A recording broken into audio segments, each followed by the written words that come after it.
Okay, maikli lang po ito, no? Nasatisfy na po ba ang puot ng Diyos? Nasatisfy na po ba? So, ang daming kasalanan ng tao. Ito po ay bunga ng sin nature. Huwag po nating sasabihin na, Ako, kapag ka nagkakasala ako, lalo ako nagiging masama, lalo ako nagiging makasalanan. No, mali po yun. Ang totoo po niyan, ikaw ay likas na makasalanan. Kaya patuloy ka nagkakasala. Okay? You sin because you are a sinner by nature. Okay? It's not the other way around na sinasabi nilang whenever I commit a sin, I became more of a sinner. Hindi po ganun ang ibig sabihin ng Bible. Yung sin, sin nature, yan po ang sinolusyonan na sa cross. So, masaya po tayo ngayon. Okay? So, dahil, ba't sinabi ko ngayon? Church age ibig sabihin, pag natapos ang church age, iba na pong covenant yaon. May nagsabi po sa akin sa comment section na tatapos ba ang grace? Hindi. Hindi po natatapos ang grace. Pero, yung covenant po, talaga pong nagbabago. Kaya meron po tayong tinatawag na rightly dividing the scriptures. Hindi ko mo nagbabago yung covenant. Natatapos ang grace? Of course not. Of course not. Sabi ko nga po, dun pa lang po sa Old Testament, may picture of grace na po roon, hindi ba? Whenever a sinner goes to the temple, meron siyang dalang sin offering. At ang titignan ng high priest, yung sin offering, hindi po yung sinner. Well, that's a picture of grace. Pero yung katuparan po talaga nito, yung perfect Lamb of God, the Lord Jesus Christ Himself, sa krus ng Kalbaryo, pinatunayan niya yan. Amen? Namatay siya para sa atin. Sabi ng John 3:16, sino mang sasampalataya sa Kanya, magkakaroon ng buhay na walang hanggan. Ito po yun, effectivity nito dito po sa church age. Dito po. So, ito pong church age na ito, ang pinakamaganda, pinaka-bongacious na covenant among all. Ako tinatawag kong 3 covenants Old covenant, new covenant, mamaya sabihin ko isang covenant. Pugot covenant. Di ba? Ako na po nagpangalan nun, Pugot covenant. Pero itong grace covenant na ito, napakaganda po nito. Mananampalataya ka lang dun sa tinapos na ginawa niya, dun sa tinapos na gawa ni Kristo sa krus ng Kalbaryo, and you will be saved. Di ba? Kaya nasatisfy ang puot ng Diyos sa krus ng Kalbaryo once for all time. Okay. Paano naman po sa tinatawag nating tribulation covenant, na lang po natin, o pugot covenant. May grace ba doon? Ayun ang tinatanong nila. Ibig sabihin, natapos ang grace? Hindi. Doon sa pugot covenant, may grace. Ano ang grace sa pugot covenant? Yung magpapugot ka, grace yun Kasi may chance pa rin. God is always giving man a chance to be saved. Di ba? Naiwan sila dito sa rapture. Naiwan sila So, dito, sa mundong ibabaw na sila ay magdaranas ng tinatawag na kapighatiang walang pangalawa. The Great Tribulation. Ito pong kapighatiang na ito ay hindi pa naranasan noon, naranasan ngayon, at mararanasan pa ng mundo, hindi na po mararanasan. Minsan lang po yon. At yun po yung Great Tribulation.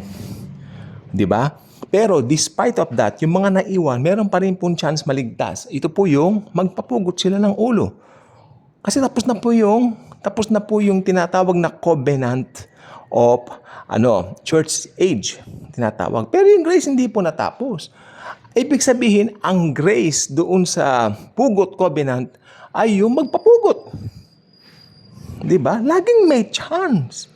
Laging may pagkakataon. It's all about the chance given by God to those being left behind. Di ba? May chance. So yung the fact na may chance, yun ay grace. Laging may grace. Hindi matatapos ang grace until we meet Jesus face to face. Laging may grace. Laging may biyaya. In fact, pumunta po ang Panginoong Hesukristo sa impyerno nung namatay po siya. Diba? Nag-save din siya doon. Yung mga Old Testament people, sinave niya Lagi pong may grace. Huwag niyong sasabihin na sa comment section agad. Ibig sabihin natapos ang grace. It's not. Hindi natatapos ang grace. Si Jesus Christ po, siya mismo ang person of grace. Ngayon, paano niyo masasabing natatapos ang grace? Hindi po. Ito, ulitin ko po, paliwanag ko mabuti, no? I hope this time makuha po nating tama. Old Testament, bago ibigay ang law, okay, magtanungan tayo niyan. Bago ibigay ang law, anong covenant? Grace! So, ibig sabihin, nasa kalikasan na ng Diyos ang grace. Di ba? Nagkasala man si Eva at Adan, ang covenant pa rin, grace. Kaya lang pinalaya sila sa garden. Di ba? Ginunaw ng Diyos ang mundo kasi marami na po mga Nephilim dito. Kasi dahil sa grace niya, dahil sa awa niya, ayaw niya maapektuhan ng tao yung mga taong yun na higante na nga eh. Pinatay niya sa baha. Kaya grace pa rin yun. Pero nung dumating ang law, nabago yan. Maniwala kayo sa akin, nabago yan. Humiling ang tao ng law. Give us some law to follow. Okay. Humingi kayo eh. Hindi ba, nung humihingi sila ng hari, ayaw din ng Diyos yun eh. Pero mapilit sila. Binigyan sila ng unang hari. Pasaway, si Saul.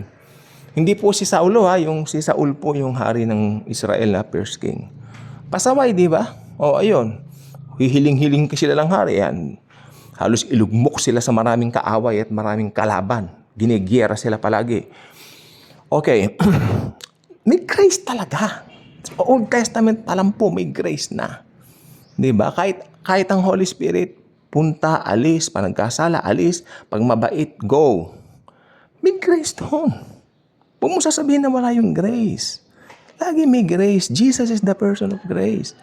Okay, di ba, marami akong vlog na papaintindi ko pong mabuti yan. Akong bahala dyan. Relax lang kayo. Okay? Ako yung talagang tipo ng taong talagang ipapaliwanag ko, umpisa hanggang matapos, grace tayo. Hindi umalis ang grace. Ha? Hindi. Hanggang pagsisigawan ko sa bundigdig, ang grace hindi nawala. Maski Old Testament, may grace diyan. Pero ang talagang itong sasabihin ko, kumbaga yung pinaka peak ng grace, itong church age. Maniwala ka lang, yan na po yun. Di ba? Kasi tignan po ninyo, ang Old Testament shadow. Ibig sabihin, wala doon yung substance. Kaya ito, nasa atin ngayon yung substance. Kaya manampalataya ka lang. Di ba? Ngayon, pag dumating na po si rapture, ano mangyayari? Siyempre, dadagitin tayo mga Kristiyano. Maiiwan dito yung mga unbelievers, yung mga hindi nagtiwala kay Jesus nitong church age. Right? Right. Tama. O ngayon, pag naiwan sila, ganun na lang ba sila? Kawawa na lang ba sila? Hindi. Ang Panginoon, gumawa pa rin ng paraan. Although iba na ang covenant, yun. Hindi ko iba na yung covenant, wala nang grace, ha? Grace pa rin. Okay. Since hindi na pwede yung manampalataya lang kay Jesus, maliligtas na. So, gumawa pa rin ng Diyos ng paraan during that time. Okay. Faith in Jesus plus. Kasi hindi na pwede yung dugo ni Jesus that time. Tapos na yung anong yun eh. Tapos na po yung covenant na yun. So, anong ginawa ng Panginoon? May paraan siyang ginawa. Magpapugot kayo ng ulo. Yan ang paraan para makapunta pa rin kayo ng langit. So, lagi may paraan. Yun ang grace. May paraan. Oh. Lagi may grace. Yan ang revelation po sa akin.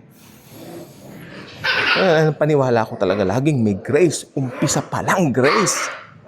Pangalawa, grace. Itong church age, grace.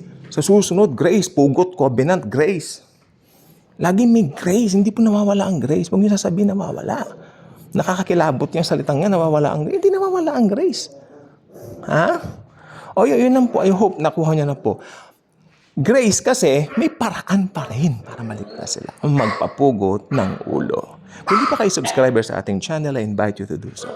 Click mo ang notification bell. Ipagkalat mo ang katotohanan. Ang grace laging nandiyan. Ayan, gusto ko sabihin, Jesus is the person of grace. Hindi nawala ang grace, hindi mawawala ang grace. Ayan, pag yan ang usapan talagang iyaano ko, ang grace hindi nawala. Okay? Sasabihin ng iba, ito lang ang grace, susunod, di na grace. Ano? May grace pa rin yun. Yung dapat na magpapapugot kayo ng ulo kung naiwan kayo, ha? I'm referring to you, kung naiwan kayo. Yung dapat na magpapapugot kayo ng ulo, grace pa rin yun. May provision siya, may provided pa rin siya na way para maligtas kayo. Pasensya na po sa mayangay kong aso. So, ayun pong sinasabi ko sa inyo. Lagi may grace, lagi may biyaya. So, walang ibang dapat gawin ng Kristyano kundi lagi magsaya, magpasalamat kay Jesus. Thank you.